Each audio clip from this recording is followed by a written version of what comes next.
They were crowned as children, rulers in name, but seldom truly in control of Egypt. Behind these painted walls, power was sharpened like a blade, often beyond a child's reach. Across centuries, Egypt repeatedly placed children on the throne, and adult rivals shaped. Subscribe for more incredible stories from the world of ancient Egypt. Deaths, rival claims, and dynastic crisis often made boys heirs before they could rule.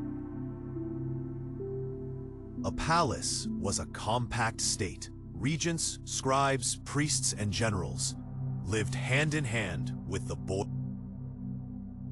Often a mother or senior courtier became regent, wielding power behind the child's crown. The vizier controlled records and decrees, often the real hand, guiding a child's nominal reign. Powerful priesthoods could nominate, anoint, or oppose kings, shaping policy under a child. The ceremony made a child pharaoh sacred and visible, even when real decisions were made elsewhere. Regalia converted a child into the living symbol of Maati, granting him the sacred legitimacy in where power concentrated around a child. Factions emerged, each seeking to steer policy. Generals could claim to protect the boy king, but protection often hid ambition and leverage.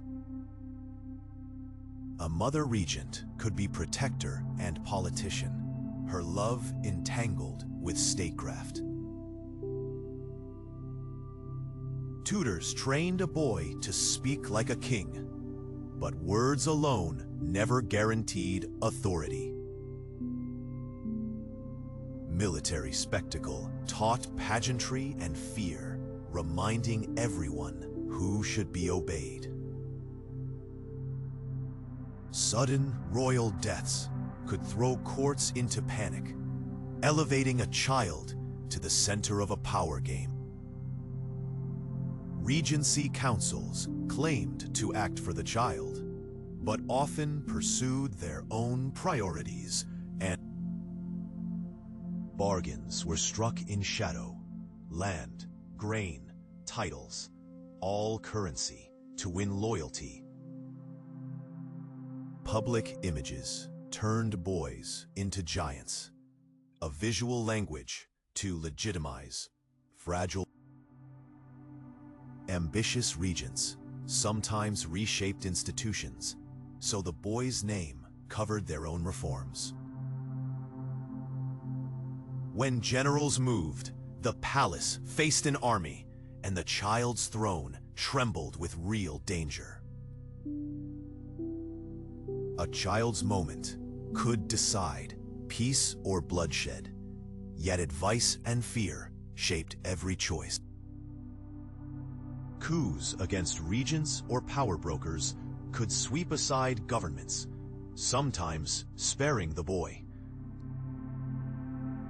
After power shifts, purges reshaped courts quickly, replacing loyalists and rewriting influence. Some kings began as children and became legends, their long reigns blurring early dependency.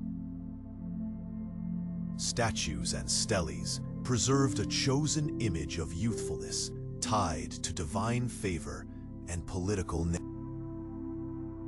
Tomb evidence sometimes hints at early regents, deleted names, and the conspiracies that shadowed. Successors often erased or altered records to legitimize their own rule over an inconvenient. Modern study peels back layers of propaganda and neglect to reconstruct a child's true place. Small notes, reveal the daily politics of regency, disagreements, orders, and secret patronage. Sometimes, the few true images left capture a child's humanity more than any edict could. The grave goods of child rulers often mix playthings with sacred objects, a poignant reminder. Some regents enacted reforms that outlived the child, shaping administration for generations. Religious patronage often moved with power, leaving the young king's spiritual legacy contested. Art became policy. Images of piety and victory bolstered the child's perceived authority. Successors recast history to legitimize themselves, sometimes minimizing the child's role entirely. Popular memory turned politics into story, immortalizing some child kings and erasing. Today, historians read fragments to untangle regent power from royal childhoods and motivation. Artifacts put a human face on political abstractness, inviting public empathy for a vulnerable ruler. These images remind us that crowns can conceal loneliness, and power often depends. Repeated child reigns prompted legal adaptations to balance guardianship and royal authority. The motif of the child king persisted in later art as a cautionary image about power's fragility. Private letters reveal tenderness, fear, and strategy, the intimate side of political guardianship. Neighboring kingdoms watched child rulers as opportunities to secure alliances or exploit weakness. Comparing courts reveals both universal vulnerabilities and uniquely Egyptian institutions protecting. Across episodes, a pattern emerges: children as symbols, adults as actors, and history. Child pharaohs remind us that rulership can be both ceremonial and dangerously dependent on others. Their brief reigns shaped laws, art, and memory long after their small hands left the throne. Many child kings remain half-remembered. Archaeology and care piece their stories back together.